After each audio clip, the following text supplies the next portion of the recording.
আসসালামু আলাইকুম প্রিয় দ্বাদশ শ্রেণী শিক্ষার্থীবৃন্দ, সমাজবিজ্ঞান প্রথম পত্র অনলাইন ক্লাসে তোমাদের শুভেচ্ছা ও স্বাগত। আশা করি আল্লাহর রহমতে তোমরা সকলেই ভালো আছো।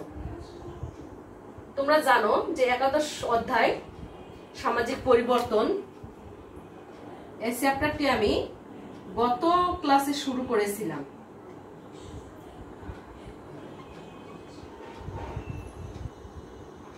গত ক্লাসে লেকচারে আমরা যা কিছু জেনেছি যে সামাজিক পরিবর্তন কাকে বলে, সামাজিক পরিবর্তনের কারণ, সামাজিক পরিবর্তনের বৈশিষ্ট্য এবং সামাজিক পরিবর্তনের তত্ত্বসমূহ আমি ডিসকাস করছিলাম। যে সামাজিক পরিবর্তনের তত্ত্বসমূহ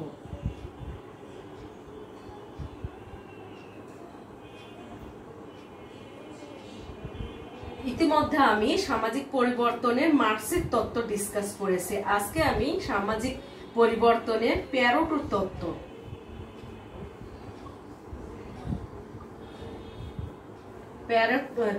তত্ত্ব আজকে আমি তুলে ধরব।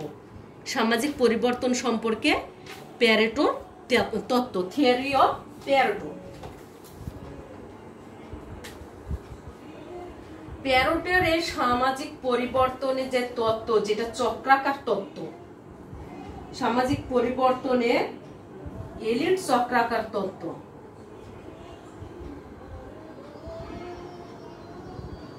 এলিট চক্রাকার তত্ত্ব নামে পরিচিত প্যারেটোর তত্ত্ব। এটি কিন্তু সমাজ বিজ্ঞানে একটা গুরুত্বপূর্ণ তত্ত্ব, এই প্যারেটোর এলিট চক্রাকার তত্ত্ব। প্যারেটোর এই তত্ত্ব তার মৌলিক এবং উন্নত চিন্তাধারার একটা বিশ্লেষণ। প্যারেটো এই তত্ত্বের মাধ্যমে সামাজিক পরিবর্তনকে কতগুলো রাজনৈতিক প্রত্যয় তারা বিশ্লেষণ করার চেষ্টা করেছে। এই তত্ত্বটা প্যারেটো একটি চক্রাকার ধারা অনুসরণ করেছেন। এই সমাজ পরিবর্তন সূত্র ছিল, তার যে সমাজ পরিবর্তনের সূত্রটা সেটা ছিল একরৈখিক। একরৈখিকটা কি, যে তিনি শুধু এলিট শ্রেণীকে, শুধুমাত্র এলিট শ্রেণীকে নিয়েই তার সূত্র ব্যাখ্যা করেন, যাকে এলিট চক্র বা সার্কুলেশন অফ এলিটস বলে অভিহিত করা হয়। তাহলে প্যারেটোর তত্ত্বটা ছিল একরৈখিক। একরৈখিক একটা তত্ত্ব, কারণ প্যারেটো শুধুমাত্র এলিট শ্রেণীকে নিয়ে তার এই তত্ত্বটা মানে বিশ্লেষণ করেছেন এবং এই তত্ত্বটা ব্যাখ্যা করেছেন, যেটাকে এলিট চক্র বলে অভিহিত করা হয়। এলিট চক্র নামে কিন্তু বলা হয় তার এই সূত্রকে বা তার এই তত্ত্বকে। প্যারেটোর এলিট চক্র তত্ত্বটির সাথে রেসিডিউসের একটা সম্পর্ক বিদ্যমান। তিনি তার প্রথম দুটি রেসিডিউস অর্থাৎ ইনস্টিংক্ট ফর কম্বিনেশন এবং পারসিস্টেন্স অফ অ্যাগ্রিগেটস এর উপর ভিত্তি করে এই তত্ত্বটা প্রদান করেন। এই তত্ত্বে তিনি যেমন সমাজ জীবনে বস্তুগত সাফল্য তুলে ধরেছেন, তেমনি বস্তুগত সাফল্য অর্জনের জন্য মানব মনের একটা যুক্তিহীন জগতের দুটি উপাদানের উপর গুরুত্ব আরোপ করেছেন এবং সেগুলোকে মানুষের ক্রিয়াশীলতার কারণ হিসেবে উপস্থাপন করেছেন। আমি একটি এখন ব্যাখ্যা করছি, সেটা হচ্ছে প্যারেটো মূলত গোষ্ঠীর যে উঁচু মর্যাদা সম্পন্ন যে এলিট চক্র, মর্যাদাগত দিক থেকে অভিজাত শ্রেণীটা হচ্ছে এলিট শ্রেণী এবং প্রভাবশালী শ্রেণী, এই দলকে বোঝাতে এলিট শব্দটি ব্যবহার করেছেন মূলত প্যারেটো। প্যারেটোর মতে যে এলিট বলতে কোনো অভিজাত গোষ্ঠীকে বোঝায় না।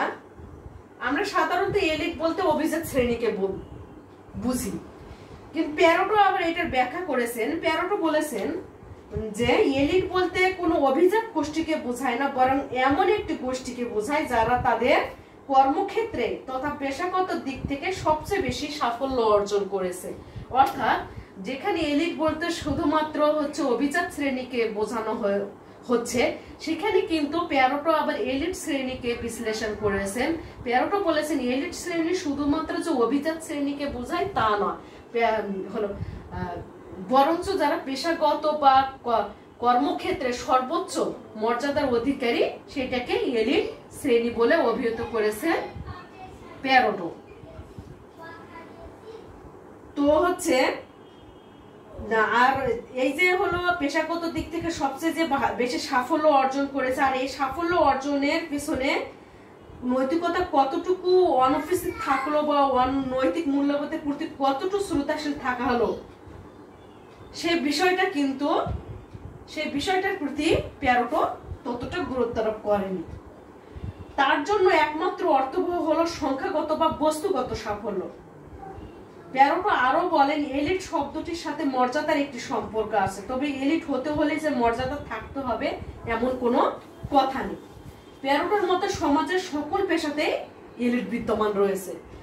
তাহলে এমন কোনো পেশা নেই যেখানে এলিট বিদ্যমান নেই, তবে এদের সংখ্যা খুবই সীমিত। এলিট শ্রেণীটা কি সবসময় একটা সীমিত হয়, কারণ তোমরা জানো সবাই যে হলো পেশাগত দিক থেকে সবাই সর্বোচ্চ মর্যাদার অধিকারী হবে তা কিন্তু নয়। প্যারোটোর মতে গোষ্ঠীর সদস্যরা সবসময় প্রধান দুটি শ্রেণীতে বিভক্ত থাকে। এই এলিট গোষ্ঠী দুটি শ্রেণীর কথা বলেছেন প্যারোটো। একটি হচ্ছে অশাসক এলিট,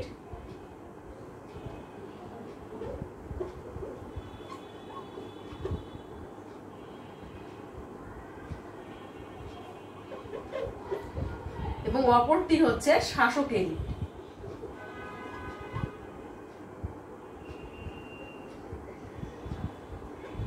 এই দুইটি শ্রেণীতে এলিট শ্রেণীকে ভাগ করেছেন, শাসক এলিট এবং অশাসক এলিট।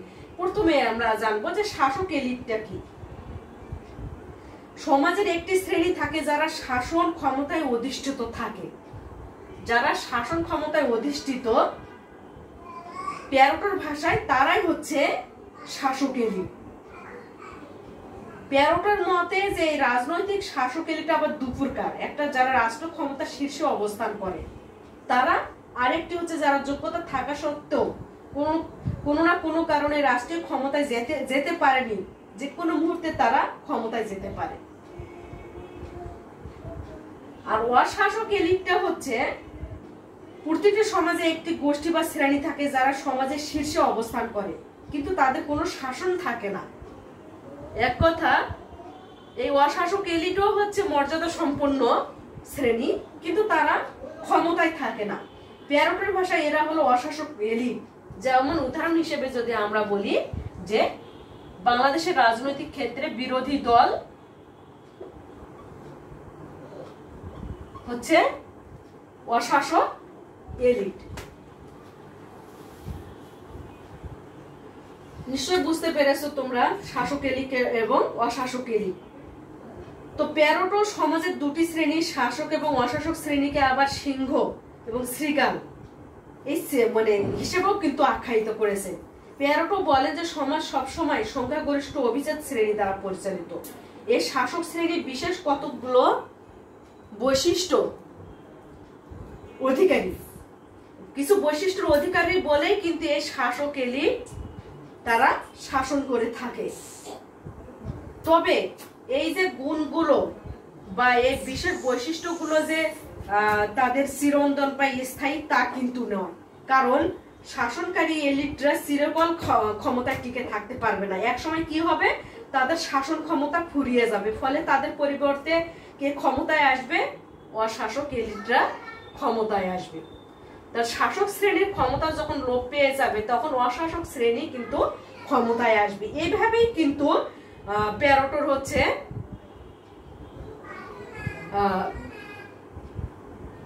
মানে চক্রাকারে ঘুরতে থাকবে ক্ষমতাটা।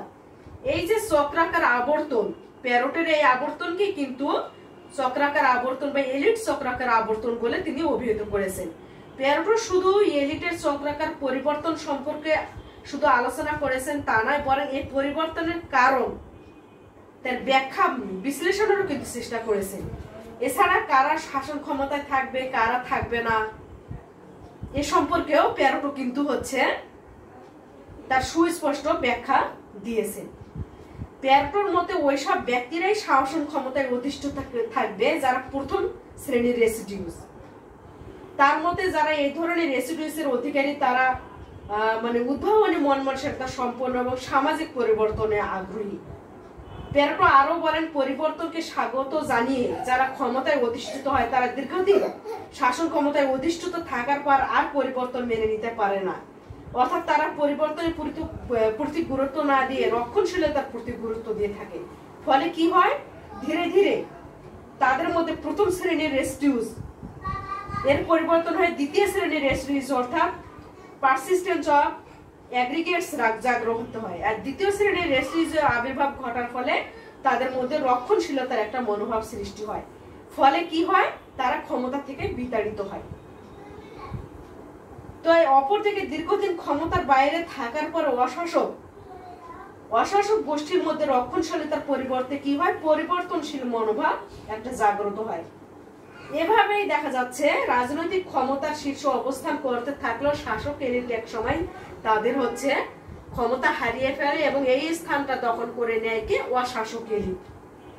এভাবে একটা চক্রের মাধ্যমে এই প্রক্রিয়া কিন্তু চলতেই থাকে। আর এই প্রক্রিয়াই হলো এলিট শ্রেণীর চক্রাকার তত্ত্ব। এটি হচ্ছে মানে শাসক এলিটের পরিবর্তে অশাসক এলিট হলো, আবার ক্ষমতায় আসলো, আবার অশাসক এলিট যখন ক্ষমতায় আসলো তখন শাসক এলিটের পরিবর্তন হলো। এভাবেই দেখা যাচ্ছে তার যে হলো আবর্তিত ক্ষমতাটা আবর্তিত হচ্ছে। এটি হচ্ছে প্যারেটোর চক্রাকার তত্ত্বর মূল কথা। প্যারেটো এই চক্রাকার আবর্তনকেই সমাজ পরিবর্তনের সূত্র বলে অভিহিত করেছেন।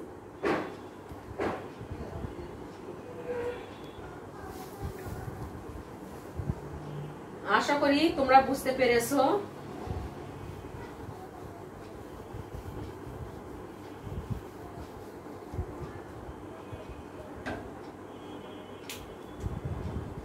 এখন যে সামাজিক পরিবর্তনের যে উপাদানগুলো রয়েছে, এই সামাজিক পরিবর্তনের উপাদানগুলোর প্রভাব আমি ডিসকাস করব।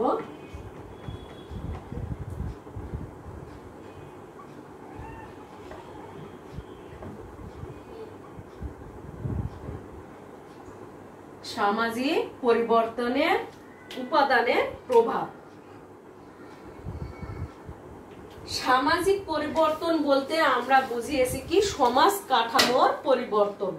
তাহলে সামাজিক পরিবর্তন বলতে বুঝিয়েছি সমাজ কাঠামোর পরিবর্তন বা রূপান্তর। সামাজিক পরিবর্তনের নানা রকম হচ্ছে উপাদানের প্রভাব রয়েছে, সেটা হচ্ছে আমরা ডিসকাস করছি। বিভিন্ন কারণে কিন্তু সামাজিক পরিবর্তন সংঘটিত হয়। সামাজিক পরিবর্তনের এই কারণগুলোর কিছু মৌলিক উপাদান রয়েছে। তো সামাজিক পরিবর্তনের উপাদান সমূহকে কয়েকটি শ্রেণীতে ভাগ করা হয়েছে।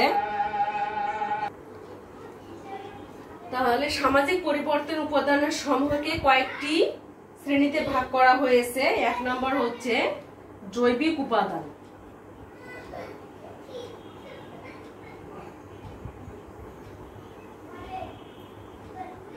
দুই নম্বর প্রযুক্তিগত উপাদান,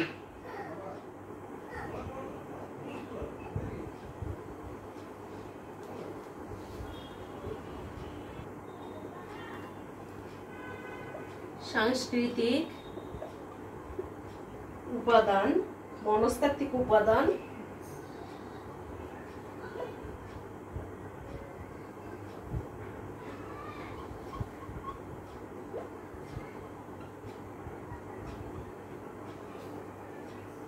অর্থনৈতিক উপাদান।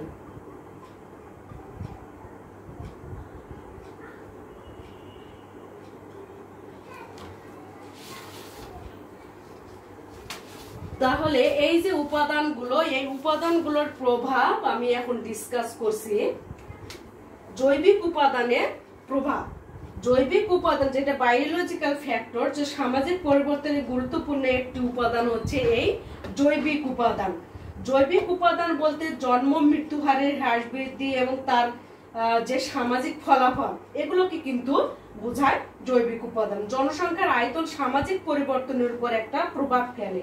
কারণ জনগণের গড় আয়ু, জনসংখ্যার ঘনত্ব, প্রাকৃতিক সম্পদ এগুলো কি করে সামাজিক পরিবর্তনকে প্রভাবিত করে। আবার জনসংখ্যার কম বেশি নিয়ন্ত্রণের ক্ষেত্রে বহু বিবাহ, বাল্য বিবাহ, বিধবা বিবাহ ইত্যাদি জনসংখ্যা বৃদ্ধি পাচ্ছে এইগুলোর কারণে।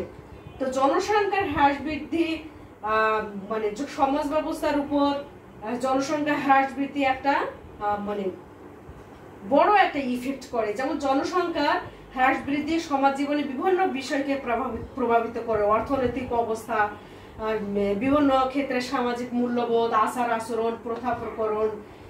আবার জনসংখ্যার আয়তন, যে কোনো দেশের জনসংখ্যার আয়তন বিষয়ের উপর নির্ভরশীল। যেমন জনসংখ্যা এবং মৃত্যু সংখ্যার তারতম্য, ইমিগ্রেশন এবং হলো এমিগ্রেশন এর আপেক্ষিকতা, লোকসংখ্যা হ্রাস বৃদ্ধি নিয়ন্ত্রণের ক্ষেত্রে যে সমস্ত সামাজিক বিষয় প্রভাব প্রতিক্রিয়া সৃষ্টি করে তার মধ্যে কি বহু বিবাহ, বাল্য বিবাহ, বিবাহ, সামাজিক প্রথা, জরা ব্যাধি, মহামারী, বিভিন্ন ধরনের সামাজিক কুসংস্কার। অধ্যাপক কিংসলে ডেভিস তার হিউম্যান সোসাইটি গ্রন্থে একটা মন্তব্য করেছিলেন যে fertility, morality and migration are all to a great extent socially determined and socially determining. জন্ম মৃত্যু হার নিয়ন্ত্রণ, আবার জনসংখ্যার প্রকৃতি, জনসংখ্যার আয়তন বৃদ্ধি, জীবনযাত্রা মানের উপর জনসংখ্যার প্রভাব, এগুলো জৈবিক উপাদানের একটা প্রভাব। আর মানুষের মানসিকতার উপর কিন্তু জনসংখ্যার একটা প্রভাব পড়ে, কারণ সমাজে বসবাসরত যে ব্যক্তি তার মানসিকতার উপর জনসংখ্যা আয়তনের একটা প্রভাব পড়ে। কিরকম, যে কোনো দেশের হচ্ছে সম্পদ অনুসারে যদি জনসংখ্যার আয়তন বেশি হয়ে যায় বা বৃদ্ধি পায়, সেক্ষেত্রে কি হয়, অবস্থা অনুকূল থাকলে সাম্রাজ্যত্বের প্রবণতা এবং সাময়িক মানসিকতা সৃষ্টি হওয়ার এবং তা বৃদ্ধি পাওয়ার একটা সম্ভাবনা থাকে। আর দেশবাসীর মধ্যে মনোভাব পুনরায় জনসংখ্যার আয়তন বৃদ্ধিতে কি করে সাহায্য করে থাকে। আবার সামাজিক পরিবর্তনের ক্ষেত্রে হচ্ছে বংশগতির একটা প্রভাব। বংশগতির প্রভাবটাও হচ্ছে আমরা বলছি জৈবিক উপাদানের উপর হলো প্রভাবের উপর পড়ে। সেটা সামাজিক পরিবর্তনের ক্ষেত্রে যে বংশগতির প্রভাবটা, যে বংশগতির পার্থক্যের কারণে সমাজে যে ব্যক্তিবর্গ তাদের আকার আকৃতি, চারিত্রিক গুণাবলীতে একটা বিভিন্ন ধরনের পার্থক্য হয়। তা এটি হলো ওকে, আশা করি তোমরা বুঝতে পেরেছো। এখন প্রযুক্তিগত উপাদানের প্রভাবটা যদি আমরা জানি, তাহলে দেখা যাচ্ছে পশ্চিমা দেশগুলোর জীবনযাত্রার মান উন্নয়নের লক্ষ্যে প্রযুক্তিবিদ্যার প্রসার এবং প্রয়োগে তারা কি করেছে, সর্বোচ্চ চেষ্টা করছে, এবং এই প্রযুক্তিবিদ্যা সামাজিক পরিবর্তনের ক্ষেত্রে একটা গুরুত্বপূর্ণ ভূমিকা রাখছে। যেমন শিল্প উৎপাদনের ক্ষেত্রে একটা মৌলিক পরিবর্তন নিয়ে আসছে। যেমন প্রযুক্তিবিদ্যার মাধ্যমে কল্যাণে যেটা বলো শিল্পজাত দ্রব্য সামগ্রী উৎপাদন যেমন বৃদ্ধি পেয়েছে, তেমনি এর উৎকর্ষতাও কিন্তু বৃদ্ধি পেয়েছে। আবার প্রযুক্তিগত উপাদান যেমন সবুজ বিপ্লব, যেটা আমরা বলি যে কৃষি ক্ষেত্রে যে অভাবনীয় সাফল্য, অধিক উৎপাদনের ক্ষেত্রে অধিক ফলনশীল বীজ, সময় মতো সেচ, প্রয়োজনীয় রাসায়নিক সার, উন্নত কলা কৌশল, এগুলো কি প্রয়োগ করা সম্ভব হচ্ছে। আর চাষাবাদের ক্ষেত্রে বৈপ্লবিক পরিবর্তনকে কি বলছি আমরা, সবুজ বিপ্লব। আবার প্রযুক্তিগত উপাদানের একটা হলো জীবনযাত্রার মান উন্নয়ন ঘটছে, পরিবারের অর্থনৈতিক একটা ভূমিকা সেটা হ্রাস পাচ্ছে। আবার পারিবারিক জীবনের উপর প্রতিক্রিয়া ঘটছে সমাজে প্রযুক্তিগত উপাদানের প্রভাবে। যেমন যে মানব সমাজে যে বৃহত্তর যৌথ পরিবার আমরা আগে লক্ষ্য করেছি, সেই প্রযুক্তিগত উন্নয়নের ফলে কিন্তু যৌথ পরিবারটা ভেঙে একক পরিবার গড়ে উঠছে। আবার প্রযুক্তি কি করছে, বিভিন্ন পারিবারিক সমস্যারও সৃষ্টি করছে। প্রযুক্তিবিদ্যার এই যে বিরূপ প্রতিক্রিয়ার ফলে অনেক ক্ষেত্রে কি হচ্ছে, পারিবারিক শান্তি বিপন্ন হয়েছে, যার পরিণতিতে কি হচ্ছে, বিবাহ বিচ্ছেদ কিন্তু দেখা দিচ্ছে। সাংস্কৃতিক উপাদানের প্রভাবটা আমরা যদি দেখি যে মানব সমাজে একটা হচ্ছে গুরুত্বপূর্ণ অংশ হচ্ছে কি কালচার। কালচারের সংজ্ঞায় আমরা জেনেছিলাম যে মানব সৃষ্ট সবকিছুর সমষ্টি এই কালচার, অর্থাৎ মানুষের গোটা জীবন প্রণালী কালচার। তাহলে মানব সমাজের একটা অবিচ্ছেদ্য অঙ্গ হলো সংস্কৃতি। সংস্কৃতিকে সামাজিক পরিবর্তনের অন্তর্নিহিত পরোক্ষ উপাদান হিসেবে কিন্তু বিবেচনা করা হয়, কারণ সাংস্কৃতিক পরিবর্তন কি করে, সামাজিক পরিবর্তনকে অনিবার্য করে তোলে। কারণ সংস্কৃতি কখনো স্থিতিশীল নয়। সমাজ ভেদে সমাজের পরিবর্তনের সমাজ ব্যবস্থার মধ্যে সংস্কৃতি এক এক সমাজে কিন্তু এক এক রকম, এবং এই সংস্কৃতি সমাজকে কিন্তু সমাজের বহু রকম একটা পরিবর্তন নিয়ে আসে।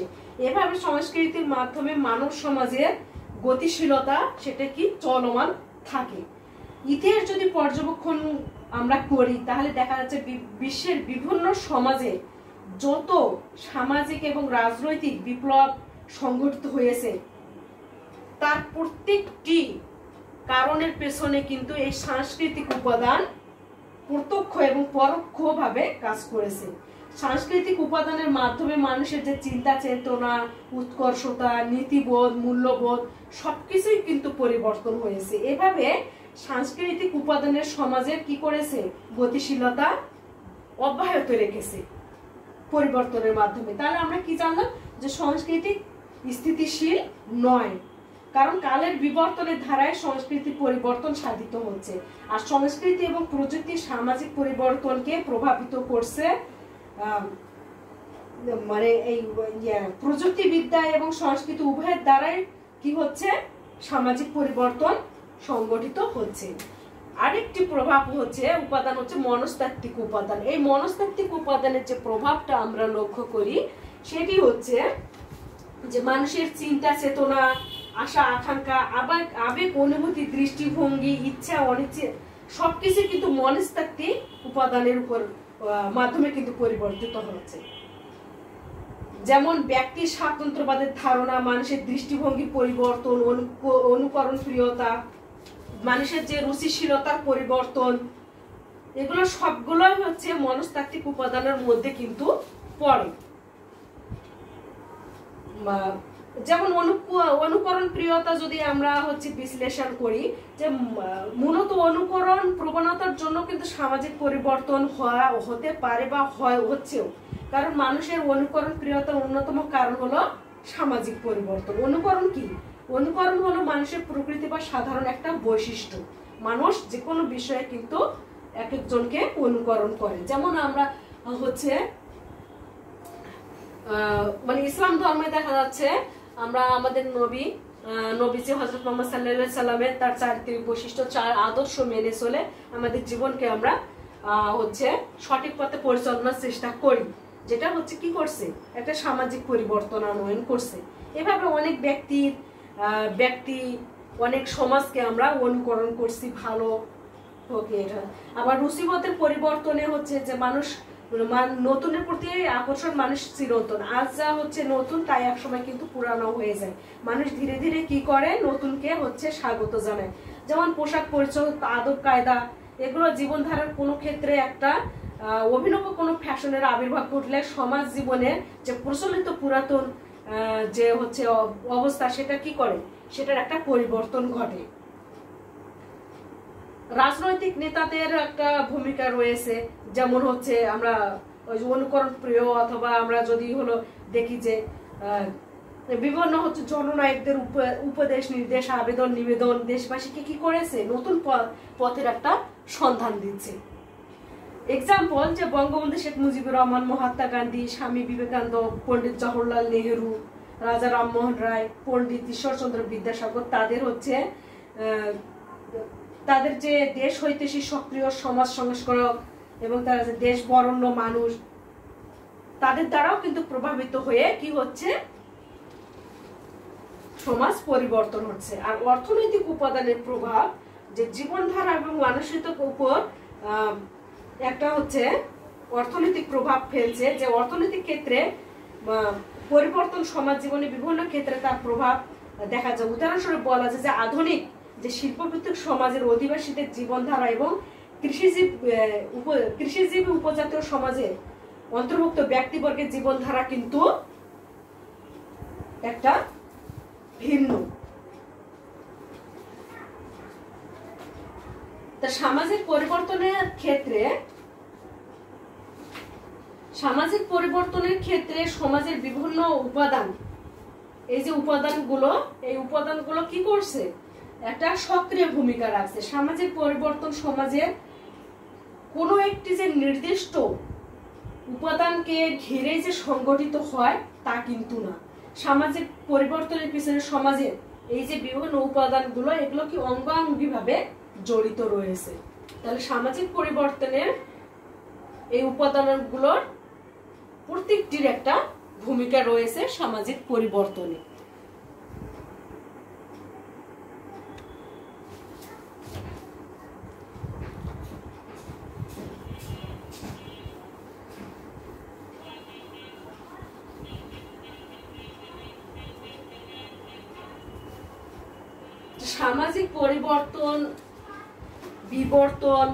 সামাজিক পরিবর্তন কথাটা আসলে আমরা হচ্ছে আরো হলো কয়েকটি হলো প্রত্যয় আমাদের সামনে আসে, সেটি হচ্ছে বিবর্তন, প্রগতি, উন্নয়ন ইত্যাদি।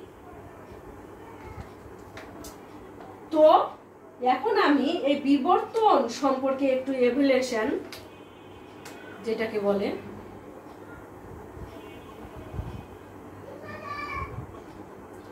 এই এভালুয়েশন সম্পর্কে একটু ধারণা দেব তোমাদের। এই বিবর্তন শব্দটি প্রবক্তা হচ্ছেন চার্লস ডারউইন।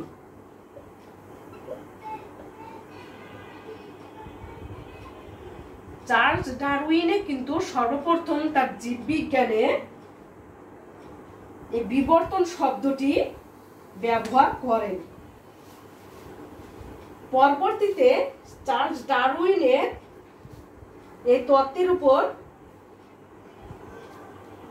প্রভাবিত হয়ে সমাজবিজ্ঞানে হার্বার্ট স্পেন্সার এবং অন্যদের মাধ্যমে বিবর্তন কথাটি চলে আসে। তো বিবর্তন শব্দটির ইংরেজি শব্দ হচ্ছে এভলিউশন। এটি ল্যাটিন শব্দ। এই এভলিউশন শব্দটি ল্যাটিন শব্দ।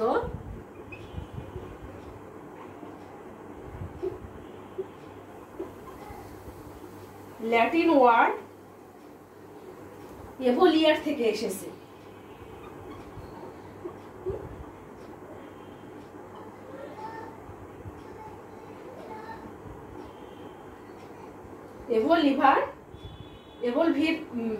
এভোলিভার থেকে এসেছে, যার অর্থ হচ্ছে বিকাশ সাধন বা উন্মোচন। বিকাশ সাধন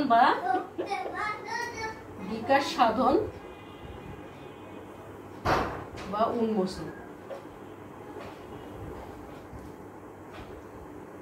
বিবর্তন সম্পর্কে মরিস জিন্সবার্গ বলেন, আমরা যদি বিবর্তনমূলক পরিবর্তনের কথা বলি তবে বলতে হয় সেই বিবর্তন হলো একটি ধারায় বিভিন্ন শাখায় বিস্তৃত হওয়া, যে শাখাগুলো আবার অনির্দিষ্টভাবে বিভিন্ন প্রশাখায় বিভক্ত হয়ে পড়ে।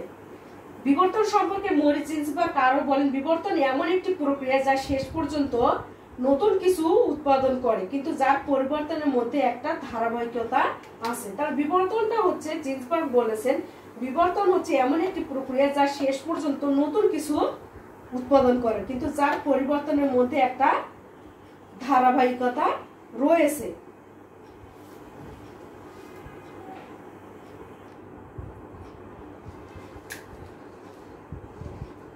হার্বার্ট স্পেন্সার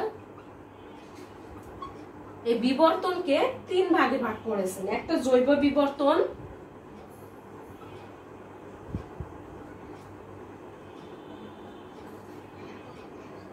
অজৈব বিবর্তন এবং অতি জৈব বিবর্তন।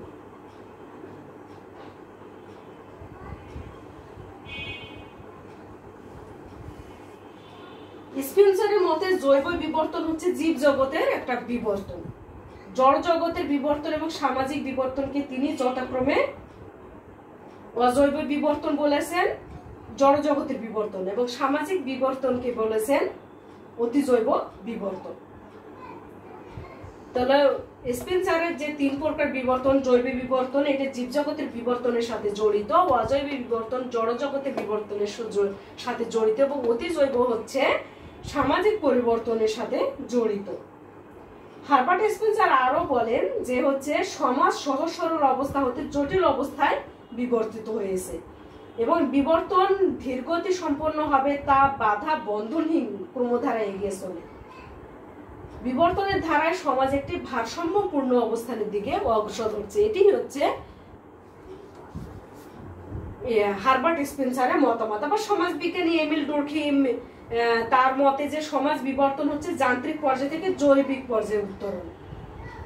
তার মতে এমিল ডুর্খিম বলেছে যে মানব সমাজের প্রথম পর্যায়ে সামাজিক সংহতি ছিল মজবুত, কিন্তু জনসংখ্যা বৃদ্ধির সাথে সাথে যখন শ্রমশক্তির বিকাশ ঘটেছে এবং এতে সামাজিক সংহতি ক্রমশ কি হয়েছে, দুর্বল হয়েছে, এবং সমাজে জৈবিক সংহতির সৃষ্টি হয়েছে।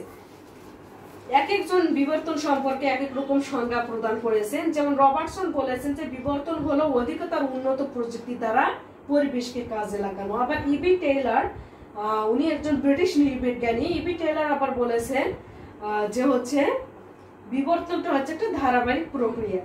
আবার হচ্ছে আমেরিকান সামাজিক নৃবিজ্ঞানী লুইস হেনরি মর্গান বলেছে যে সমাজ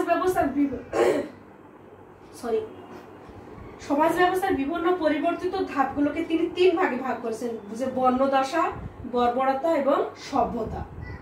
ওকে, সমাজতত্ত্ববিদ ওয়াকবার্ন তার সোশ্যাল চেঞ্জ নামক সামাজিক বিবর্তন ধারণাটা কি সরাসরি অস্বীকার করেননি। তিনি হচ্ছে সামাজিক প্রতিষ্ঠানের বিবর্তন সংক্রান্ত আইন বের করার একটা চেষ্টা চালিয়েছেন। তো যাই হোক শিক্ষার্থীরা, বিবর্তন যেটা হচ্ছে এই আলোচনা সবশেষে যেটুকু বলতে পারি যে বিবর্তন হচ্ছে বিভিন্ন বিষয়ের একটা ধারাবাহিক পরিবর্তন, যা সরল থেকে জটিল, সমাজতাত্ত্বিক থেকে কি বলে সাত্ত্বিক থেকে বিষমতাত্ত্বিক অবস্থায় উপনীত হয়। আবার সামাজিক বিবর্তন হচ্ছে এমন একটি প্রক্রিয়া যার মাধ্যমে মানুষের আচার ব্যবহার, সামাজিক বিশ্বাস, মূল্যবোধ, রীতিনীতি, সাংস্কৃতিক রাজনৈতিক আচার অনুষ্ঠান প্রতিষ্ঠান সরল অবস্থা থেকে ধীরে ধীরে পরিবর্তনের ভেতর দিয়ে জটিল অবস্থায় রূপান্তরিত হয়, সেটি হচ্ছে সামাজিক বিবর্তন। এক কথা, যে পরিবর্তনটা হবে সেই পরিবর্তনের মধ্যে একটা ধারাবাহিকতা থাকবে, এটি হচ্ছে সামাজিক বিবর্তনের মূল কথা। শিক্ষার্থীরা, আজকে পর্যন্তই। নেক্সট ক্লাসে এই চ্যাপ্টারে যে বাকি টপিকগুলো রয়েছে সেটি নিয়ে ডিসকাস করব। আল্লাহ হাফেজ।